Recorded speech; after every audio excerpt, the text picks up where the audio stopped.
What's up, YouTube? This is Too Raw for Sports. All right, so, man, when you look at all these people today in the NBA just going around faking injuries, all right, whether it's Kawhi Leonard, um, dude, you just missed the entire fucking season. And we keep hearing about how you look so great and he looks so phenomenal and Kawhi's better than ever. And then just 3 games into the goddamn season, you're already low managing. You're already low managing despite the fact that you were on minutes restriction. You got Ben Simmons, who didn't play last year because his feelings was hurt. Even Russell Westbrook, man. Look, I understand why he did it. I understand why he's doing what he's doing. Okay. And on one level, I don't blame him. But on the other hand, it is still wrong. It's wrong. It's wrong to be healthy, under contract, and not play. It's wrong. Even when I think the reason why you're doing it is right, it's still wrong. Kevin McHale, I always bring him up. Kevin McHale in 86-87 was having the best season of his career. And in March of 87, he was player of the week. I can't remember his numbers off the top of my head, but I think that week he averaged 31 points, 10 rebounds, 3 assists, shot 75% from the floor, like 86% from the line, like 30-something% from 3, right? And they won all their games. I mean, Kevin McHale was phenomenal. Then all of a sudden, he started having pain in his foot. Doctors saw that he had a stress fracture. Now, he had the option, and what most people would do, have surgery, shut it down. Boston had won a championship the year before. Kevin McHale said, fuck that. I'm just going to play through this. They warned him that he risked suffering a clean break. He didn't give a fuck. He played the rest of that year. And if you look at any of those games in the playoffs in 87, you'll see Kevin McHale limping around on the court. He's limping around because he has a stress fracture that's getting bigger and bigger. That space in the fracture is getting bigger and bigger. But he did that because he didn't want to cheat the fans, and he didn't want to cheat his team. And he wanted to win.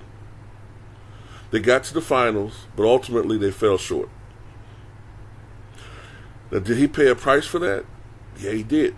Because he was never the same player after that.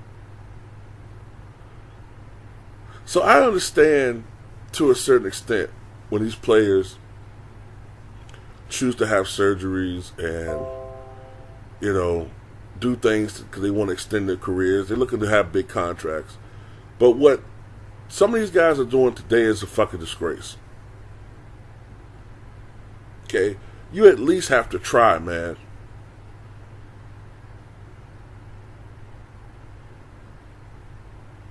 Michael Jordan never cheated the game when it came to availability.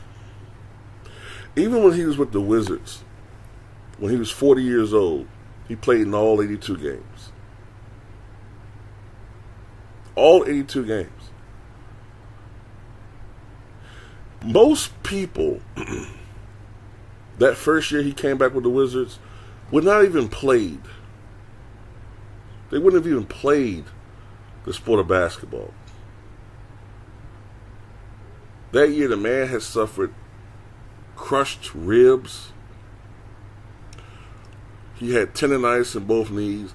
And one of his knees, he had this terrible infection where when they drained his knee every fucking game so he could play, this black sludge shit came out of his knee. And it was very painful. But he did that shit because he wanted to play the game. When Michael Jordan came out of retirement in March of 1995, Michael Jordan played in all 263 available regular season games.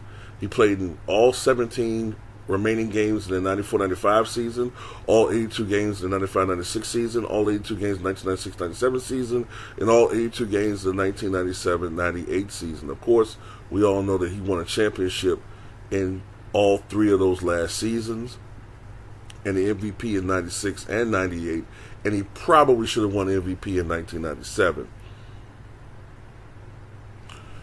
He played in all 68 possible playoff games. All 68. If memory serves me correctly, it was 10 in 1995. In 1996, he played in all 18 available playoff games. In 1997, it was 19 playoff games. He played in every one of them. And in 1998, I believe it was 21 playoff games. 68 playoff games. Every All-Star game that he was available in, he suited up. 1996, 97, and 98. And he was the All-Star Game MVP in two of those three All-Star games. Excuse me. The only game he missed during that stretch was a preseason game prior to the 97-98 season. And the only reason he missed that game is because right before that preseason game, he had surgery on both feet to remove ingrown toenails.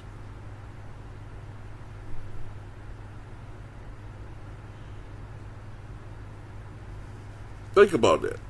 That's the only game he missed.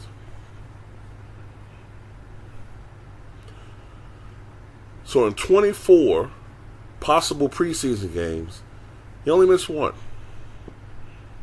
And he probably didn't want to miss that one.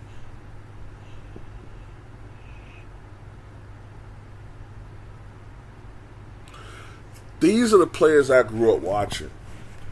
These are the guys I grew up admiring.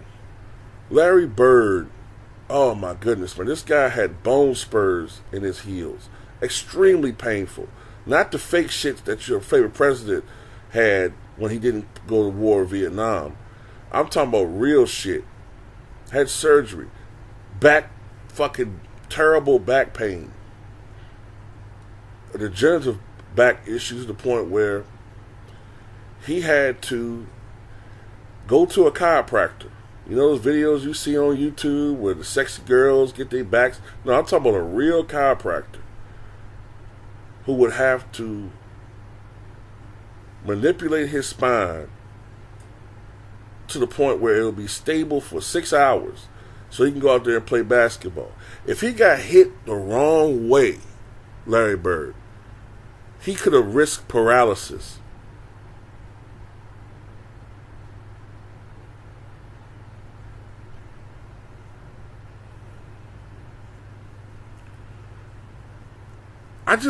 I'm sorry, bro. When I see Willis Reed coming down onto the court with a torn muscle in his leg, I'm not talking about a hamstring pull. I'm talking about a torn muscle. Torn. And he was so full of tranquilizers to try to kill the pain. And he went out there and played. And y'all want to denigrate these players for these bitch-ass motherfuckers playing today.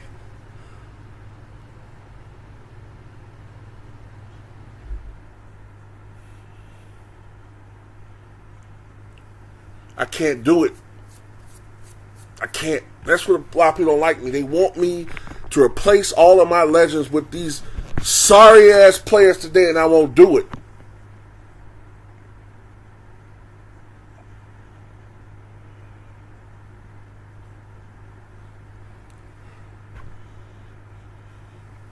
Availability means a lot.